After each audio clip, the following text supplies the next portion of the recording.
बिस्मिल्लाहिर्रहमानिर्रहीम, अस्सलाम वालेकुम। आप देख रहे हैं स्पोर्ट्स वन और मैं हूं आसिफ खान। और आज भी हम पीएसएल के सीज़न 9 के मुकाबलों पर बात करेंगे। यकीनी तौर पर एक मुकाबला हो रहा है इस वक्त मुल्तान सुल्तान और इस्लामाबाद यूनाइटेड के दरमियान। मुल्तान सुल्तान ने बहुत बड़ा टोटल किया था, 228 रन, जिसमें उस्मान खान की 50 गेंदों पर 100 रन की इनिंग्स भी शामिल थी। और शानदार बैटिंग की उस्मान खान ने, दूसरी सेंचुरी है उनकी इस पीएसएल सीज़न में, और ओवरऑल वो पीएसएल में 3 सेंचुरीज बना चुके हैं। तो उस्मान खान पे भी हम ज़रूर बात करेंगे आज के प्रोग्राम में। लेकिन इस वक्त टारगेट के तरफ बढ़ती हुई इस्लामाबाद यूनाइटेड को ज़रा सा झटका अभी लगा है।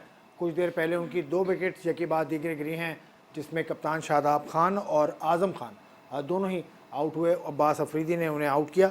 तो इस वक्त क्या सूरत हाल होगी, इस पर हम बात करेंगे। लेकिन एक और खेल है जिस पर मैं आज बात करना चाह रहा हूँ, क्योंकि स्पोर्ट्स वन का प्लेटफॉर्म है ही खेलों के लिए, ना सिर्फ क्रिकेट के लिए। तो अभी गुज़िश्ता दिनों विमेंस डे था 8 मार्च को, तो उस हवाले से सजास, जो sports journalist association of Sindh है, उसने और केपीटी ने मिलकर एक इवेंट कराया, ख़वातीन का बैडमिंटन टूर्नामेंट, जिसमें केपीटी की ख़वातीन ने शिरकत की और कराची की सहाफ़ी ख़वातीन भी उसमें शरीक हुई। बहुत अच्छा मुकाबला हुआ। और जो सिंगल्स के इवेंट्स में मुकाबले बड़े सख्त हुए और 3-2 से सजास की जो ख़वातीन थी उन्होंने मुकाबले जीते, जबकि डबल्स इवेंट में बड़ा मुकाबला एक तरफा ही रहा और 4-1 से जीतने में कामयाब हुई सजास की टीम। और Safiya Murtaza, head of HR KPT, was the chief guest of the event. और इस इवेंट में एक नुमाइशी मैच भी हुआ था, जो बैडमिंटन की नेशनल प्लेयर्स हैं नौशीन और अम्मारा, उनके दरमियान हुआ ये मुकाबला। तो ये बहुत अच्छा इकदाम है कि ख़वातीन को खेलों की तरफ भी लेकर आते हैं। खेलों की सहाफ़त से तो वाबस्ता हैं ख़वातीन। तो ये सूरत हाल रही। उसके बाद मैं अपने गेस्ट से आपका तारुफ ज़रूर कराऊंगा, लेकिन एक ब्रेक पहले ले लेते हैं, उसके बाद आपसे फिर मिलता हूँ।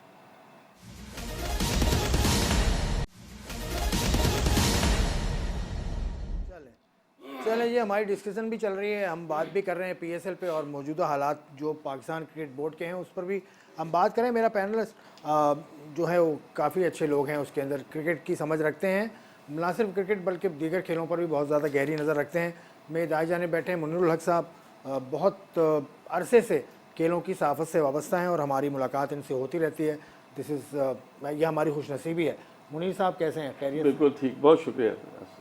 और मेरे बाएं जाने बैठे हैं बदिउज़्ज़मा साहब। जैसे मैंने कहा कि दीगर खेलों पर भी खासी गहरी नज़र रखते हैं, तो ये सहाफ़ी की एक निशानी होती है कि क्रिकेट ही सिर्फ खेल नहीं है, खेल और भी हैं दुनिया में हो रहे हैं, और बहुत सारे खेल जो मुश्किलात में है उस पर भी हम बात करेंगे आज। बदिउज़्ज़मा साहब, अस्सलाम वालेकुम वरहमतुल्लाह। कैसे हैं आप? दूसरा खेल है हॉकी पे, मैं सोच रहा था थोड़ा सा डिस्कस कर लेंगे आज। बिल्कुल ऐसे वो साउथ एशियन गेम्स PHF ने कह दिया कि हम कराएंगे, तो उस पर थोड़ी सी बात हम कर लेंगे। एजाज़ शेख साहब बैठे हैं लाहौर स्टूडियो में। ये भी बहुत कोनामक सहाफ़ी हैं और काफ़ी ज़्यादा खेलों को कवर करते हैं, क्रिकेट पर इनकी ख़ास नज़र है। एजाज़ शेख साहब, अस्सलाम वालेकुम। वालेकुम अस्सलाम। कैसे हैं? खैरियत से हैं? अल्हम्दुलिल्लाह, अल्लाह का बड़ा शुक्र। आप सुनाएं, आप ठीक ठाक हैं? चलें आपसे शुरू करता हूँ। मैं क्रिकेट से हट के थोड़ा सा हॉकी पे बात करना चाह रहा था मैं, कि south Asian games Pakistan hockey federation ने आज ओलंपिक एसोसिएशन को एक लिख कर दिया है। कुछ हैदर हुसैन की मुलाकात हुई है या क्या हुआ है, वो सूरत हाल अगर आपके इल्म में है या आप उसके ऊपर कोई नई बात है तो आप बता दें। देखिए आसिफ भाई, हैदर हुसैन टेक्निकली और ऑफिशियली PHF से उनकी अभी कोई भी वाबस्तगी नहीं है, ना कोई नोटिफिकेशन है अभी तक। जो कुछ लोग हैं स्टे ले तो लिया उन्होंने ना, स्टे लिया हुआ ना हैदर हुसैन ने। तो स्टे आने का मतलब है कि पुराना नोटिफिकेशन तो मुअत्तल हो गया, तो वो सेक्रेटरी तो हो गए। स्टे इस वक्त जो स्टे है ना, वो तकरीबन 7 से 8 पाकिस्तान की मुख्तलिफ अदालतों में चल रहे हैं। ये कोई नई बात नहीं, ये स्टे इनका तीसरा चौथा स्टे होएगा कम से कम, अगर हुआ भी तो। खैर अदलिया पे तो हम बात नहीं करना चाहते, लेकिन ये है कि साउथ एशिया गेम के हवाले से जो बात आपने पूछी, तो वो यही है कि पाकिस्तान हॉकी का इस वक्त नहायत बुरा हाल है।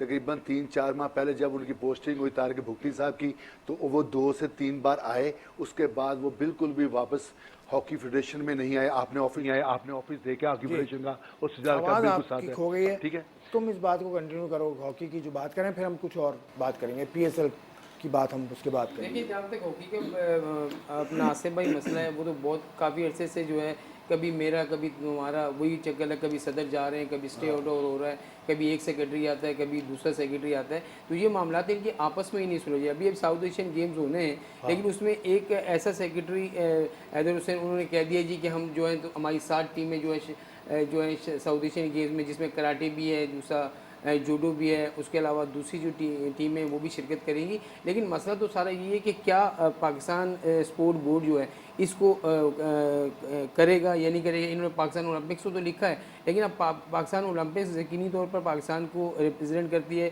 और इन्हीं की बात जो है आगे मानी भी जाती है इंटरनेशनल ओलंपिक्स में।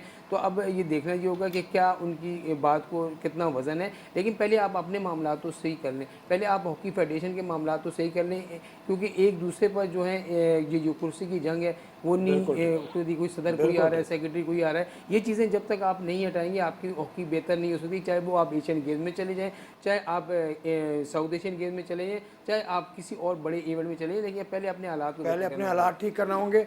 हॉकी पर नहीं, आप क्रिकेट पर बात हम कर रहे थे। पीएसएल में मुकाबला मुल्तान सुल्तान और इस्लामाबाद यूनाइटेड के तकरीबन 80 रन चाहिए और 40 गेंदें बाकी हैं। जी हाँ, इस्लामाबाद देखिए 4 रन पर 2 खिलाड़ी आउट हो गए थे। उसके बाद जो पार्टनरशिप अपनी देखी कॉलिन मनरो और शादाब की 141 रन की, उसने इस मैच को बहुत हद तक इस्लामाबाद के फेवर में कर दिया है। लेकिन उसके बाद 2 विकेटें गिरी हैं, तो अभी मैच इवनली पॉइज्ड है। लेकिन ये मानना पड़ेगा कि जो प्रेशर पड़ गया था इस्लामाबाद के बाद, 229 का टारगेट था और 4 रन पर जब आप एलेक्स सेल और सलमान आगा दोनों की विकेटें गंवा दें, वहाँ से जिस तरह खेले, पहले उन्होंने प्रेशर को ख़त्म किया, उसका चढ़ के खेलें, जो कहते हैं ना कि बहुत ज़्यादा चढ़ के खेले, बॉलर्स से बिल्कुल मरूब नहीं हुए, उन्होंने अपने हिसाब से शॉट खेले। कॉलिन मनरो इस वक्त भी क्रीज पर मौजूद है, शादाब खान 50 करके आउट हो चुके हैं।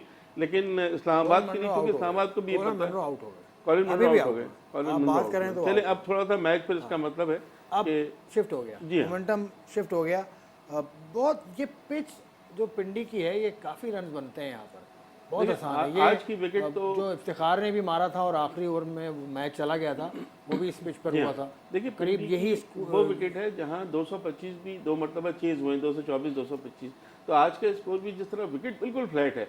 अब अगर बैट्समैन का कॉन्फिडेंस हो तो जिस तरह हमने कॉन्फिडेंस अभी देखा था मनरो और शादाब में, वो चीज़ हमें नजर नहीं। अब आप बता रहे मनरो भी अभी आउट हुए, तो इसका मतलब ये है कि अब मैच काफ़ी हद तक पॉइज्ड हो गया है और कोई भी टीम मैच जीत सकती है। 84 रन बनाए मनरो ने, 40 गेंदें खेली, तो मनरो हिस्सा तो डाल गए अपना, लेकिन अभी तो सफ़र बहुत बाकी है। देखिए अगर आप मैं हूँ तो तकरीबन पहला मैच है जिसे मनरो जो है अपनी फॉर्म में नजर आए, उन्होंने रन्स किए और ऐसे मौके पर रन्स किए जब उनको इस्लामाबाद को ज़रूरत थी, क्योंकि अब इस्लामाबाद को खोने के लिए कुछ नहीं है। आज का मैच अगर वो हारते हैं तो उनके लिए फाइनल 4 में जाना, प्लेऑफ में जाना थोड़ा मसला खड़ा हो जाएगा, क्योंकि अगर कराची की टीम कल का मैच अपना पेशावर से जीत जाती है तो फिर डायरेक्टली उसके 10 पॉइंट हो जाएंगे और आप 9 पॉइंट पे खड़े में, ये भी आपके पास प्रॉब्लम है। फिर आपने 2 मैचेस का इंतज़ार करना है कोयटा का, कि कोयटा की टीम जो है वो 2 मैच हारी और उसके पॉइंट जो आपका रन रेट है वो आपसे जो है कम हो, तो फिर आप पहुँच सकते हैं। तो मेरे ख्याल में उन्होंने आउट जिस तरह से बैटिंग की बात करते हैं, मुल्तान ने जिस तरीके से आगाज़ किया था,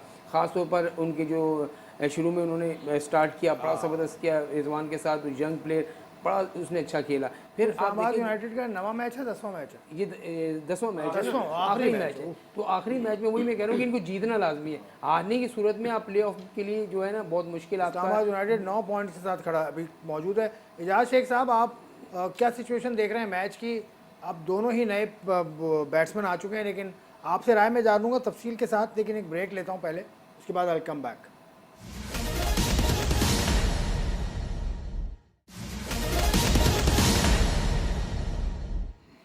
तो 177 रन बना लिए इस्लामाबाद यूनाइटेड ने और 5 विकेटें गिर चुकी हैं उनकी, 52 रन अभी भी चाहिए और 27 गेंदों का खेल बाकी है। एजाज शेख साहब, इस वक्त मुझे लग रहा है कि इस्लामाबाद यूनाइटेड ऊपर की जानिब उठ रही है, अच्छा मुकाबला होता नज़र आ रहा है ये अगले 4-6 ओवर में।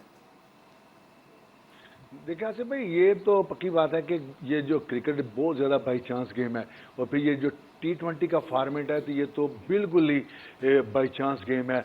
एक ओवर भी अच्छा लग जाए तो टीम पार हो जाती है, जीत जाती है। अगर 3 बॉलें भी अच्छी पड़ जाएं तो उसके बाद सारा खेल का पासा बढ़ जाता है।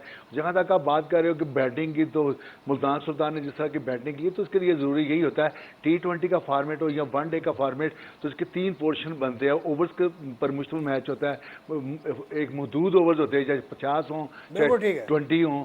तो उसके लिए जी उस मिडल में आपने पहले टॉप में अच्छा स्कोर 70 करना होगा अगर आप फिर मिडल में भी उतने ही करते हो या फिर टेल एंडर आके भी कुछ मार लेते हैं, देन आप 200 क्रॉस करते हैं या 200 के पास पहुंचते हैं। अगर ये तीनों शोबों में आप एक में भी नाकाम हो जाते हैं तो फिर 200 करना भी मुश्किल हो जाता है। तो यही इस्लामाबाद यूनाइटेड का है कि अभी तक चल तो रहे हैं, देखें अभी क्या करते हैं। और चल तो रहे, देखें अभी क्या करते हैं। लेकिन ये पिच भी बड़ी साजगार है बैटिंग के लिए। पिंडी की पिच बहुत ज़्यादा साजगार है। कराची में देख रहे हैं 160 के लगभग स्कोर हो रहा है, यहाँ पर तो 200 रन तीसरी दफ़ा बने। नहीं, बिल्कुल सही आपने कहा। वैसे पिंडी में पहले भी 225, 224 रन इस तरह के जो रन है वो चेज हो चुके हैं। आज भी जिस तरह विकेट बिहेव कर रही है, बिल्कुल फ्लैट विकेट है, बॉलर्स के लिए कुछ नहीं है। इसी तरह हमने देखा बड़ी अच्छी पार्टनरशिप, जैसा अभी जिक्र किया हमने मनरो और शादाब की। अब जो फ़हीम अशरफ हैं उनके साथ दोनों कहाँ तक ले जाते हैं इस वक्त आपका कहना मुश्किल है। लेकिन हैदर अली अपने दौर से मैंने देखा कि स्ट्रोक्स लगा रहे हैं, अच्छे प्लेयर थे। लेकिन पिछले मैच बिल्कुल में भी फॉर्म में है पिछले मैच में पहली मरतबा हमने उनको बहुत अरसे के बाद देखा कि कोई हैदर अली हमें उस रूप में नजर आया, वरना वो तो बिल्कुल खो चुके हैं, कहीं हमें नजर आ नहीं रहे। चलिए थोड़ा सा असल में एक चीज़ और है कि इस्लामाबाद के लिए तो मस्ट विन है ना। इस्लामाबाद को चाहते हैं कि हम पहुंच जाएं, उसके बाद फिर उनको कोई फिक्र चले नहीं। इस मैच पे हम बात करते रहेंगे। लेकिन बदी कल कराची स्टेडियम में मैच हुआ, कराची किंग्स और लाहौर कलंदर्स का, आप भी वहाँ मौजूद थे। आखिरी बॉल पर जीता है, तो आखिरी बॉल तक लेकर गया, तो इसका क्रेडिट तो किसको जाएगा कराची किंग्स में? इसमें शोएब मलिक को तो जाएगा ही जाएगा, विनिंग स्ट्रोक खेला, इतनी देर वो खड़े रहे। लेकिन आपके नज़दीक क्या बुराई है, किस वजह से लाहौर हारा? मेरी भी अपनी राय है क्योंकि मैं वहाँ मौजूद था। देखिए असल में ये हो रहा है कि ये जो कप्तानी होती है ना आसिफ भाई, वो बड़ा इसमें उसका अमल दखल होता है कि मैंने जब इस तरह का मैच हो जाए, जब आपको 10-11 रन के कवर में चाहिए हों और फिर आपने कैसे उन रन्स को रोकना है, वो आपको बॉलिंग। अभी मुझे समझ में नहीं आया कि कल आप जैसे कराची ने एक बॉलर को खिलाया इरफान मिनास में, लेकिन जो उनसे बॉलिंग नहीं करवाई, तो ये मुझे बड़ा हैरत हुई कि आपने बॉलिंग क्यों नहीं कराई। ये भी हुआ। फिर शाहीन शाह अफरीदी ने जिस तरीके से अवर को अपने अवर को बॉलर को इस्तेमाल किया, वो भी थोड़ा सा मुझे वो लगा।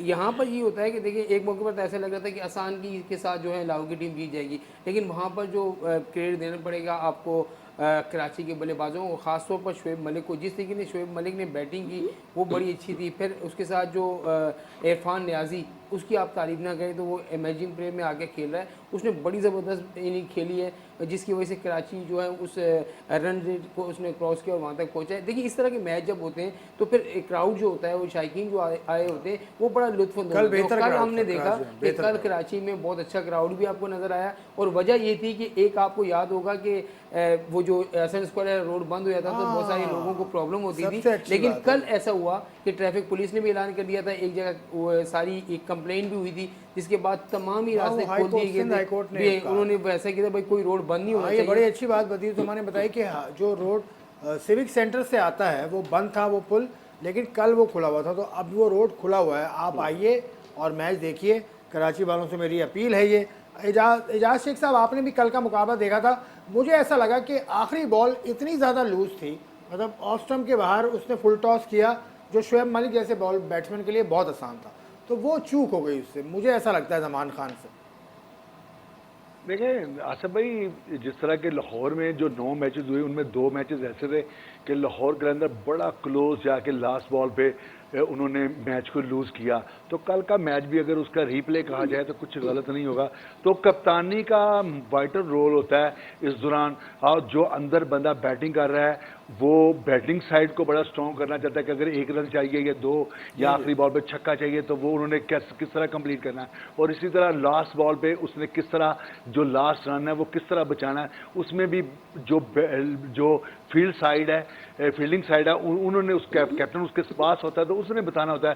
तो वहाँ पे जो एक किस्मत का खेल भी बहुत अमल दखल होता है कि लास्ट बॉल पे रन बनेगा नहीं बनेगा। आपने फील्डिंग भी अच्छी ले ली, रन भी नहीं उससे बना, तो आप किसी नो बॉल हो जाए, वाइड बॉल हो जाए, बॉल बाहर निकल जाए, तो ये चलता रहता है क्रिकेट। ठीक है, अभी मुकाबला चल रहा है, इस्लामाबाद यूनाइटेड को 44 रन मजीद चाहिए और 1 विकेट उनकी अभी आउट हुई है। हैदर अली को बोल्ड किया मोहम्मद अली ने। तो अब मुकाबला थोड़ा सा शायद मुझे ऐसा लग रहा है मुल्तान के हक में गया है। लेकिन कल के मुकाबले में फिर आऊँगा मैं। जो शाहीन अफरीदी में कल देखा हमने, शाहीन अफरीदी इतना ज़्यादा गुस्से में क्यों थे मुझे समझ नहीं आता कि। और उन्होंने एक मौके पर तो बदी उसको गवाही देंगे क्योंकि वो चीज़ टीवी पर नहीं देखी। बिल्कुल, उन्होंने ओवर के बाद बेल उड़ा दी थी क्योंकि उनको लग रहा था वो कैच फ़खर जमान ने पकड़ लिया है, थर्ड अंपायर ने वो कैच नॉट आउट करा दिया क्योंकि कैच टप्पा खा के आया, वो अंपायर से बहस कर रहे हैं फखर जमान और शाहीन अफरीदी। नहीं, तो भाई ये दिमाग में इतना गुस्सा क्यों होता है? और अंपायर उनसे कह रहा है कि थर्ड अंपायर का डिसीजन है, और थर्ड अंपायर के डिसीजन पे वो क्या कर सकते हैं। बहरहाल उस पर वो कह रहे थे कि हो सकता है कि इन पर कुछ एक्शन भी ले बिल्कुल लिया होना जाए, चाहिए, क्योंकि बहुत ज्यादा होना चाहिए, हाँ होना बिल्कुल, चाहिए, बिल्कुल सही है। Umpire is always right. और हमने ये भी देखा कि कराची किंग्स के जो मैनेजमेंट का हिस्सा है वो साहब भी दौड़ते हुए गए थे अंपायर के पास जब स्ट्रेटेजिक टाइम आउट था, बिल्कुल दौड़ते हुए गए, अंपायर से बात क्या करने जा रहे हैं? ये चीजें ये मैंने तो- अपनी आंखों ये से देखा है, चीजें वो तो- चीज़ है बदी ने, और मैंने वहाँ बैठ के ये जी हाँ। चीज़ें देखी हैं। तो ये चीज़ नहीं होनी चाहिए भाई। देखिए आसिफ भाई, ये जो आप बात कर रहे हैं ना, बिल्कुल ऐसा नहीं होनी चाहिए। मैं आप ये नहीं और बातें आज के मैच में नसीम शाह ने ये किया है। वही नसीम शाह ने आज के मैच में किया, आज भी मैच कि में उसने भी जब तक आप पाबंदी विकेटों नहीं को- लगाएंगे, जुर्माना नहीं लगाएंगे, ये चीजें चलती देखिए आप रहेंगी। दूसरे जो आप आईपीएल को देख लें, किसी भी जगह देख लें, कोई भी लीग होती है, आप इस तरह की हरकत करते हैं तो आप पे बैंड लग जाता है, आप पे जुर्माना होता है, लेकिन हमारे यहाँ कोई पूछने वाला ही नहीं है। अब एक मुझे ये बताएं कि मैच शुरू होने से पहले टीम ऑनर्स का क्या काम है कि ग्राउंड में जाना और वो पिच तक चले जाते हैं। आसिफ भाई ने खुद देखा है, बिल्कुल ऐसे देखा। फ्रेंचाइज ओनर को हमने देखा है कि वो ग्राउंड, इनको तो अलाउ नहीं होता भाई, आप बाहर बैठे हैं, आपने जो बाउंड्री का वो रास्ता है उसको क्रॉस नहीं करना। लेकिन हमारे वो अंदर जाके जो हम बातें कर रहे होते हैं, वहाँ से वो सिर्फ हेड कोच को, आपकी मैनेजमेंट को, खिलाड़ियों को इजाजत होती है बिल्कुल कि सही। जब वहाँ आप जाएं तो ये करें। हम तो सारे रूल ही वो तोड़ रहे हैं। तो इसका मतलब यही है कि आप इन फ्रेंचाइज को जब तक दूर नहीं रखेंगे क्रिकेट से, बहुत सारे लोगों को शक व शुबहात भी पैदा होंगे। ये भी मैं आपको बता दूं। और अब आप कप्तान हैं और आप पाकिस्तान टीम के भी कप्तान हैं, और इस तरह के डिसीजन पे अगर आप और कल वो तकरीब जो फाइनल सेरेमनी होती है उसमें भी नहीं आए वो। वही में आकिब जावेद अच्छा आए। एक और झुके, तो ये एक क्या दिन तरीका पहले है? उनकी प्रैक्टिस है, हम प्रैक्टिस कवर कर रहे हैं, उन्होंने ना फील्डिंग की, ना उन्होंने जो है फिजिकल ट्रेनिंग की, ना बॉलिंग की, ना बैटिंग की, और पतंग उड़ाते रहे। आपने देखा पतंग नहीं, गुब्बारे उड़ाते रहे, पतंग नहीं। नहीं, पतंग उड़ाई, अच्छा, पतंग वो- कायदा तौर पर मैंने फुटेज दी है भाई, पूरी अच्छा। पतंग उड़ाई है उन्होंने। कम से कम 15 से 20 मिनट तक वो पतंग उड़ाते रहे, तो पतंगबाजी करते रहे। उनको मालूम था कि टीम बाहर हो चुकी है, अब हमने इजाज शेख साहब, ये मौजू हमने नया छेड़ दिया है, खिलाड़ियों के रवैये पर आपकी नज़र से अगर कुछ गुजरा तो वो आप शेयर करें। हमने कराची के नेशनल बैंक स्टेडियम में जो देखा वो हमने बता दिया। देखिए, बहुत गुस्सा जो है ना वो अकल को खा जाता है। ये तो एक वाह। पुरानी कहावत है, बड़े यही कहते वाह। हैं। तो आपको ये भी पता है कि जब आज से 2-3 साल पहले चल जाएं तो ये बॉलिंग करते थे, इनके चेहरे पे मुस्कुराहट होती शहनशाह अफरीदी पे, और पहले ही स्पेल में 2 से 3 विकेटें उड़ा के उनकी रंगत ही और हो जाती थी। वो हर एक से मुस्कुराते थे, चौका भी हो जाता तो वो तालियां क्लैपिंग कर रहे होते थे। तो जब से इनका ये रवैया चेंज हुआ है ना, किसी का भी हो जाए, चाहे बाबर आजम हो, चाहे रिजवान हो, सरफराज में भी एक तब्दीली आई थी। अगर माजी पे नजर दौड़ाएं तो बिल्कुल ऐसा ही हुआ था। तो बाद में आहिस्ता आहिस्ता वो क्रिकेट से दूर हो गए। तो कप्तान के लिए इस तरह का बिहेव, गुस्से भरी नजरों से देखना कुछ हो रहा है, कमेंट करना, अपने हरकतों से गनाह से अपने जो अंदर की चीज है वो बाहर लाने की चलें कोशिश इजाज शेख करना, साहब, मैं यहीं से बाहर लाने आके की कोशिश करना, तो ये ज्यादा सिलसिला जोड़ूंगा, एक फौरी ब्रेक लेता हूँ।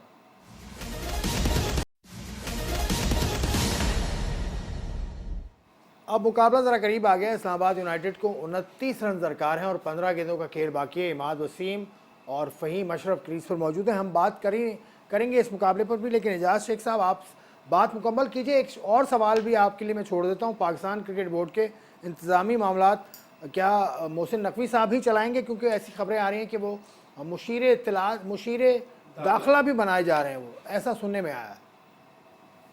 आज बिल्कुल जो सुनने में आ रहा है, जो टिक्कर हम देख रहे हैं तो गुज़िश्ता 4-5 रोज से, तो बिल्कुल आप सही कह रहे हैं।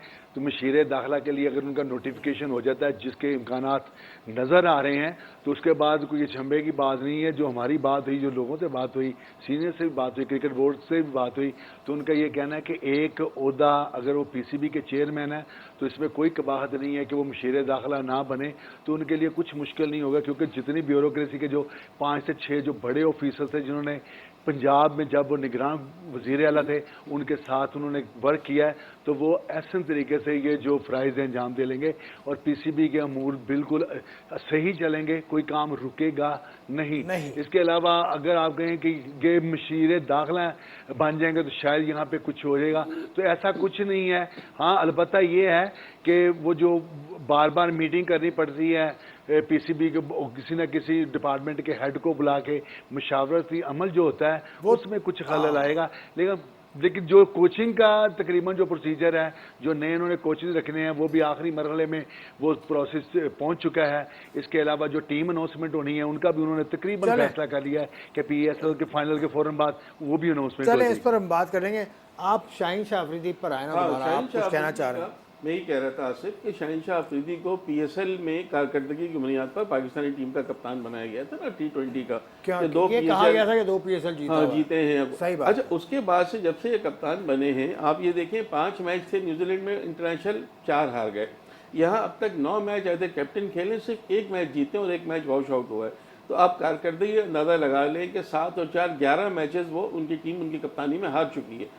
तो ये तो एक तो जब आप हारेंगे इतने मैचेस लगातार और बिल्कुल नहीं नजर आएगा। फिर आपने जो बात की ना कि अग्रेशन, ऐसा अग्रेशन नहीं होना चाहिए कि जो आपकी कंट्रोल जी बिल्कुल सही है, इसको माननी। दूसरी बात, थोड़ी सी बात मैं उस्मान खान के हवाले से करना चाह रहा था। बहुत ब्रिलियंट इनिंग, उस्मान खान पे आ रहा था बिल्कुल। तो उस्मान खान का ये है कि उस्मान खान को आपने भी देखा होगा रमजान में जो मुकाबले होते थे उसमें हम जोन 6 से खेलते थे, उसके अलावा कोटा ग्लैडिएटर्स से खेले, कराची की टीम से खेले। लगातार तीसरा इन्होंने 90+ स्कोर किया है। इतनी कंसिस्टेंसी, और टॉप 3 बैट्समैन में आ गए हैं इस वक्त PSL की करंट में। इन्होंने 96 किया, फिर 106 नॉट आउट, और फिर उन्होंने 100 रन बना दिए। तो इतनी कंसिस्टेंसी पिछले 3 मैचेस से 314 रन इनके हो गए। तो हेड्स ऑफ टू हिम, बहुत अच्छा खेले। और लगता ये है कि अब चूंकि यहाँ से दलबदस्ता होकर थोड़ा UAE की तरफ चले गए थे, तो मेरा ख्याल है बदिया आपको बताएंगे। सवाल ये है कि लोग अब कहना शुरू हो गए उस्मान को वापस लाओ। उस्मान कोई पहली दफ़ा थोड़ी खेला है पाकिस्तान में, इससे पहले उसकी सारी क्रिकेट कराची में हुई। उमर एसोसिएट से वो खेले, जोन 6 से वो खेले, उसके अलावा कोटा ग्लैडिएटर में भी वो खेले, लेकिन नहीं बनाना उनका सिलसिला, तो वो चलेगा बाहर। मुझे बताएं कि कोटा ने उनको एक बार खिलाया, उसके बाद उनको पूछा तक नहीं। उस वक्त वो इतना अच्छा नहीं खेलते, अच्छा नहीं खेले, वही मसला तो सारा ये होता है कि फ्रेंचाइज भाई यही का काम डेवलपमेंट नहीं है। आपकी बात बिल्कुल सही है। फ्रेंचाइज क्रिकेट का काम डेवलपमेंट नहीं है, उनका काम है अच्छे प्लेयर को खरीद लें, उसको पैसा दें, वो खेले। अगर नहीं खेलता तो अगले सीजन में कहीं और से खेले। मैं वही तो बात है ना, असल में ये है कि यहाँ का डोमेस्टिक क्रिकेट में भी रन करे या कहीं भी रन करे तो यहाँ पूछा नहीं जाता है। यहाँ बड़े नाम को पूछा जाता है या फिर उसको पूछा जाता है जिसके पीछे कोई हो। तो यहाँ इनको पूछने वाला कोई। अब जब वो रन्स करके सबके सामने आए, सबको नज़र आने लगे हैं, तो अब हर कोई जो है उनसे ये कहने लगे हैं। मैंने उनको नेशनल स्टेडियम में उनसे मैंने सवाल पूछा था कि आपकी इतनी अच्छी परफॉर्मेंस PSL में, क्या आप ये सोच रहे हैं कि आप पाकिस्तान की तरफ से खेलेंगे या UAE को तरजीह देंगे, क्यों वहाँ आपका प्रोसेस पूरा होने वाला है? तो उन्होंने यही कहा कि नहीं, मैं पाकिस्तान से नहीं खेलूँगा, मैं खेलूँगा तो UAE से खेलूँगा। ये उनको दो टोक जवाब था। और यहाँ तक आप बात कर रहे हैं ना कि 2 ओहदे रख सकते हैं, ये 2 ओहदे मैंने नहीं कहा था, ये 2 ओहदे पाकिस्तान क्रिकेट बोर्ड ने ही कहा था कि कोई भी हेड कोच आता है, कोई भी बड़ा वो आता है तो वो 2 ओहदे नहीं रख सकता। तो उसको एक जगह को दिए थे ना 2 ओहदे यार, 3 उसके बाद ही तो बात हुई थी ना, उसके बाद बात हुई थी ना कि पाकिस्तान क्रिकेट बोर्ड में अब ऐसा नहीं होगा। तो क्रिकेट बोर्ड अब ये देखो बहस नहीं छेड़ दी एजाज शेख साहब, ये आपकी बात से भाई वो उनकी मर्जी है, ये एग्री नहीं कर रहे बदीउल जमा आपकी नहीं मर्जी, उनकी मर्जी है। आप बोले एजाज शेख साहब, आपकी इज्जत पे हर्फ आया। बदीउल जमान साहब जो कह रहे हैं वो सही हो सकते हैं, गलत नहीं हो सकते। मैं इनसे बिल्कुल भी डिसएग्री नहीं करूंगा। ये अभी तक ना तो मैंने आइन पढ़ा है, मैंने भी वो बात की है जो क्रिकेट बोर्ड के बड़े कह रहे हैं या मेरे जो सीनियर स्पोर्ट्स जर्नलिस्ट हैं ये उनका मानना है। और बदीउल जमान साहब भी स्पोर्ट्स रिपोर्टर भी हैं और तजियाकार भी हैं, उनके नॉलेज में कुछ होगा, हो सकता है या नहीं भी हो सकता, दोनों चीज़ें हैं ना, बैन। और इसके अलावा मैं ये जानता हूँ कि जब तक वो उनको दूसरा ओहदा नहीं मिलता तो शरीर है, होता क्या जब कोई बात कर रहा होता है ना दरमियान में 2-3 एंगल्स छोड़ देता है। तो क्रिकेट बोर्ड का एक बंदा ये भी कह रहा है कि हो सकता है कोई मुक्तदरा कुव्वत, ऐसी कुव्वत में से कोई ऐसा बंदा आ जाए जिसने हाल ही में ये अपना ओहदा छोड़ा हो और उसको PCB में चेयरमैन नजम सेठी साहब की बात कर रहे हैं, PCB क्योंकि अब एक ही हो चुके हैं। नजम सेठी साहब क्या आ रहे हैं, चेयरमैन आ रहे हैं क्या? नजम सेठी साहब का चांस इसके भी बात करें, हैं, के बात करें यार, खुल के बात करें। आप नजम सेठी साहब आ रहे हैं, आपके कहने पे करूंगा, अभी कर देता हूं, अभी पूछ लेता हूं समय। भाई देखिए अभी मैं 3 चीजें बताऊंगा। नंबर 1, मोहसिन नकवी रन करेंगे, कंटिन्यू करेंगे। सेकेंडली ये कोई साबिक जनरल साहब हैं, जर्नैल साहब हैं, वो विराजमान हो सकते हैं। तीसरा सेठी साहब का भी चांस है। ये इन तीनों में से कोई भी ऑप्शन नेक्स्ट टाइम भाई जल्दी आप- पता चल आप जाएगा। as a मेरे ख्याल के मुताबिक क्रिकेट फैन आप क्या चाहते हैं? कंसिस्टेंसी आए पाकिस्तान क्रिकेट बोर्ड में, लेकिन किस तरह से आएगी? देखिए पाकिस्तान क्रिकेट बोर्ड में चेयरमैन का ओहदा तो एक मजाक बना हुआ है ना। पिछले 1.5-2 साल में हमने 4 तब्दीलियाँ देखी। बीच में निगरान सेटअप आया कि जी मैनेजमेंट कमेटी होगी, 2 दफ़ा मैनेजमेंट कमेटी के हेड रहे, फिर अब प्रॉपर इलेक्शन से एक चेयरमैन आ गए हैं। लेकिन जाहिर है जिस तरह के सियासी हालात यहाँ चल रहे हैं वो बड़ी पोस्ट चाह रहे होंगे।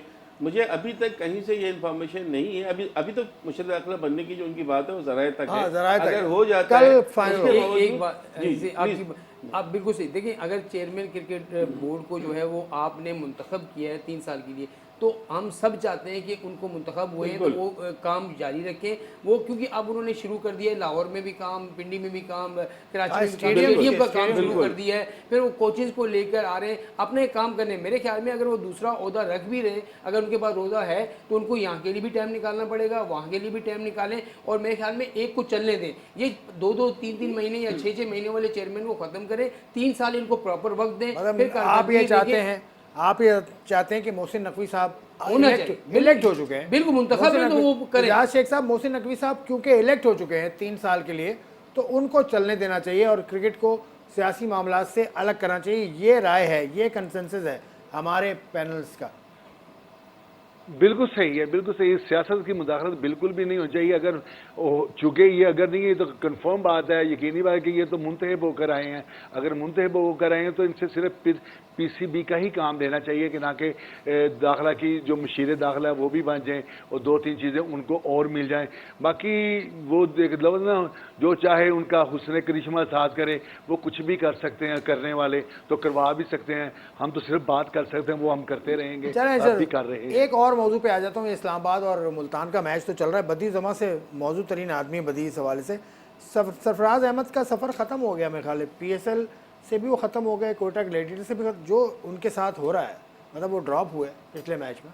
देखिए मुझे तो लग रहा है कि अब देखिए ना, पहले कप्तानी से हटाया, फिर मैचेस में बाहर बैठा दिया और एक ऐसा विकेट कीपर जिसको कोई जानता नहीं है उससे आप विकेट कीपिंग भी करा रहे हैं। तो एज अ विकेट कीपर मेरे ख्याल में अगर आप वो परफॉर्म बैटिंग भी नहीं कर रहा है, एज अ विकेट कीपर आपके कप्तान को मशवरे तो वो अच्छे दे रहा था, आपको जो है ना वो मैच जितवा भी रहा था। अब देखिए अब पिछले मैच में वो नहीं थे तो थोड़ी सी प्रॉब्लम, कोयटा को ही आ रही। उससे पिछला मैच वो नहीं थे, उसमें जो है ना कोयटा की टीम आ रही। तो मेरे ख्याल में सरफराज का मेरे जो मैंने नोट किया है और ख़ास तौर पर ज़ाहिर भी ये बताते हैं कि हो सकता है कि PSL उनका आखिरी हो और अगले साल आपको सरफराज अहमद PSL में नज़र खेलते हुए ना आए। ये आप क्या कहते हैं, सरफराज के साथ ठीक हो रहा है? नहीं ये सरफराज परफॉर्मेंस तो उनकी नहीं जो है। खिदमात परफॉर्मेंस सरफराज तो नहीं की दो परफॉर्मेंस तो अभी इस PSL में तो वो नहीं खेल पाए। मेरे ख्याल हार्डली उन्होंने जितने मैचेस मिले कुल मिला के 22 रन वो बना सकें, तो परफॉर्मेंस तो नहीं है। लेकिन इस तरह से एक ऐसे प्लेयर से ड्रॉप कर देना जो बेसिकली विकेट कीपर है ही नहीं। अगर आप उनका प्रोफाइल भी देखेंगे, लॉरी एवंस या क्या नाम है उनका, तो वो उनका बेसिकली वो विकेट कीपर नहीं है। मतलब लेकिन क्योंकि आपके कोयटा पास ग्लैडिएटर के कैंप में आपको कुछ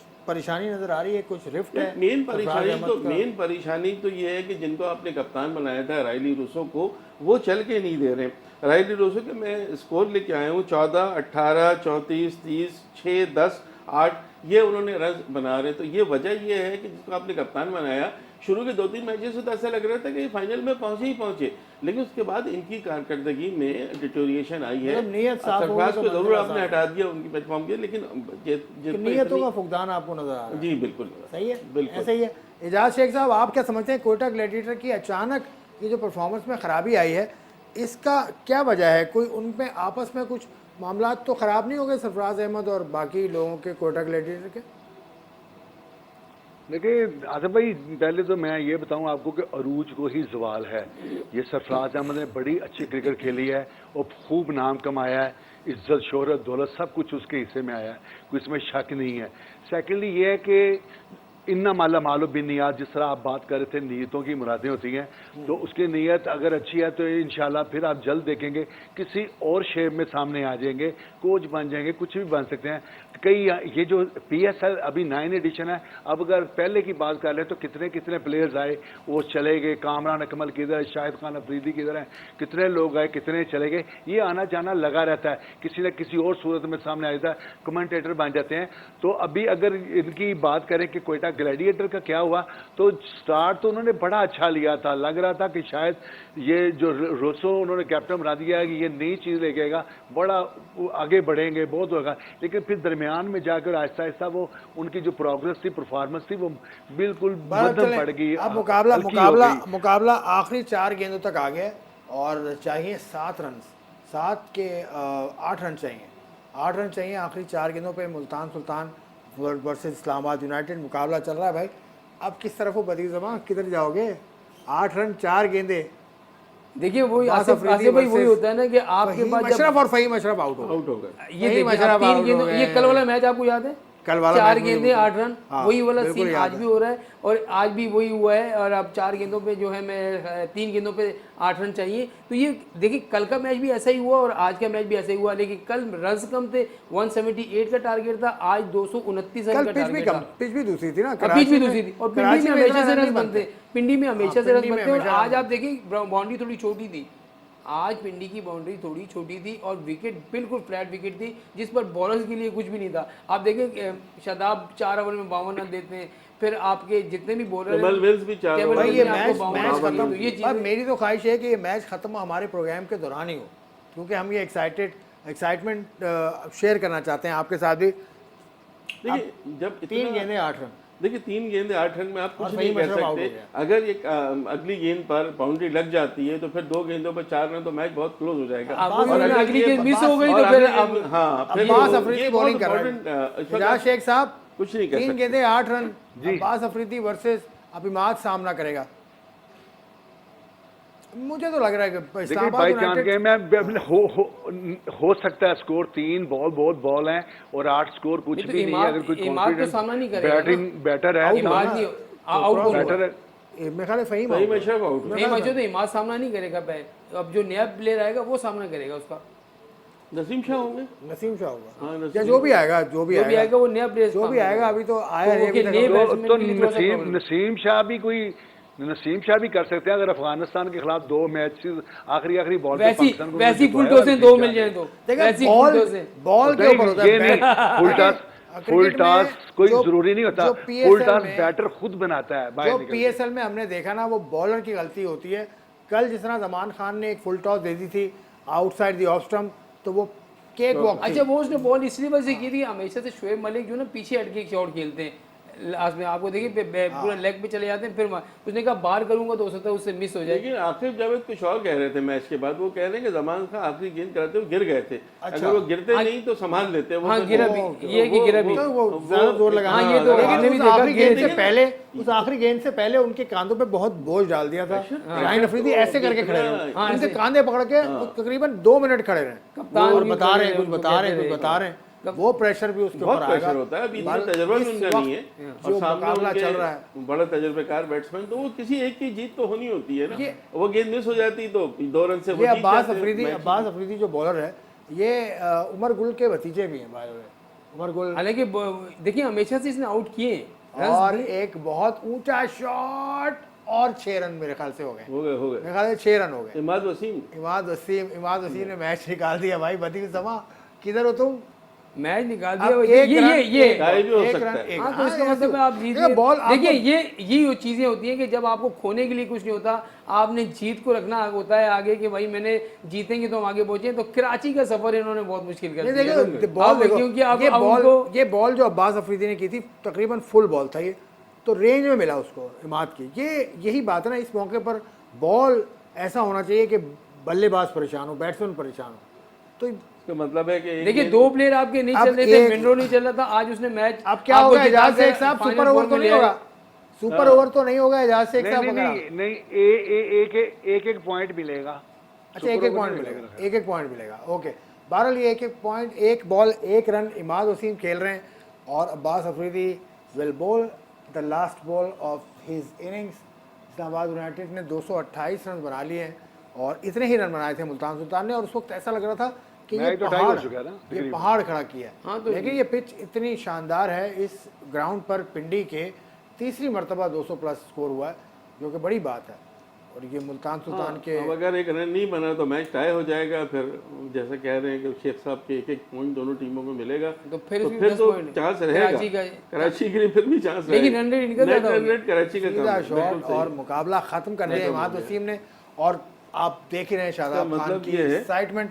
इस्लामाबाद यूनाइटेड का ये आखिरी मैच था और 10वें मुकाबले के बाद इस्लामाबाद फाइनल यूनाइटेड में मुल्तान, पॉइंट पिशावर, आ गई इस्लामाबाद जी। तीन टीमें पहुंच गई। प्लेऑफ में पॉइंट पहुंच पोजीशन गई, क्या है? पॉइंट पोजीशन क्या है? इस्लामाबाद प्लेऑफ में यूनाइटेड- आ गई है। प्लेऑफ- तीसरी टीम, इस्लामाबाद तीसरी के टीम 11 बन गई। पॉइंट्स हो गए। पेशावर मैं जल्दी मुल्तान जल्मी सुल्तान already- के 12 पॉइंट है, 11 पॉइंट पेशावर जल्मी के, इस्लामाबाद के 11 भी पॉइंट 11 इस्लामाबाद के हो गए। ये ये तीन थ्रू कर रही टीमें है। टॉप में आ गई है अब प्लेऑफ में। सिर्फ कराची इस सूरत में पहुंच सकती है, कराची अपना मैच भी जीते और कोयटा कोयटा अपने दोनों मैच हार हारे। जाए, तो बस तब कराची का चांस है। मतलब कराची का चांस अब यार बहुत ये कम होता क्या जा रहा है। क्या क्या सूरत है आज कोयटा लाहौर का ये भी मैच है पीएसएल ना? आज ये कोयटा पीएसएल कोयटा जीत गया तो जीत गया तो फाइनल खत्म हो जाएगा। खत्म हो जाए। फिर तो ये पीएसएल का एडिशन सबसे अच्छा है, मुझे लगता है ऐसा, क्योंकि पिछले वाले एडिशन से हुए, पिछला वाला एडिशन के मुकाबले में ये एडिशन ज्यादा हाँ, एक्साइटिंग। इसमें ये है कि इसमें पता जरा चल रहा है कि टीमें सब सूरत हाल लड़ है। रही हैं। बिल्कुल। इजाज शेख साहब क्या कहते हैं आप? मुकाबला जीता इस्लामाबाद यूनाइटेड ने, बहुत अच्छा मुकाबला हुआ। खैर इजाज शेख साहब आप की तरफ मैं नहीं आ पाऊंगा, वक्त ख़त्म हो चुका है।